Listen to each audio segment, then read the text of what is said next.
Dubai மெரினாவில் உள்ள குடியிருப்பு கட்டிடத்தில் நேற்று பிற்பகல் நேரத்தில் பயங்கர தீ விபத்து ஏற்பட்டுள்ளது. துபாய் மெரினா பகுதியில் வசிக்கும் குடியிருப்பாளர்கள் மெட்ரோ நிலையத்திற்கு அருகில் அமைந்துள்ள உயரமான கட்டிடத்தில் தீப்பிழம்புகள் ஏற்பட்டதாகவும் கட்டிடத்தின் உச்சியிலிருந்து கரும்புகை வெளியேறியதாக குடியிருப்பாளர்கள் கூறியுள்ளார்கள். மேலும் சம்பவ இடத்திற்கு உடனடியாக விரைந்து வந்த அவசர சேவைகள் தீயை கட்டுப்பாட்டுக்குள் கொண்டு வந்துள்ளார்கள்.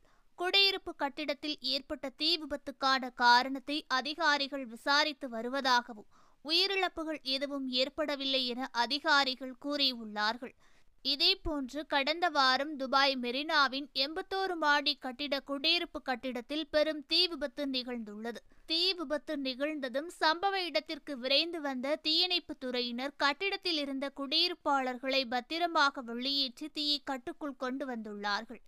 இந்த நிலையில் தற்போது மற்றொரு தீ விபத்துக்கான சம்பவம் நேற்று நிகழ்ந்துள்ளது.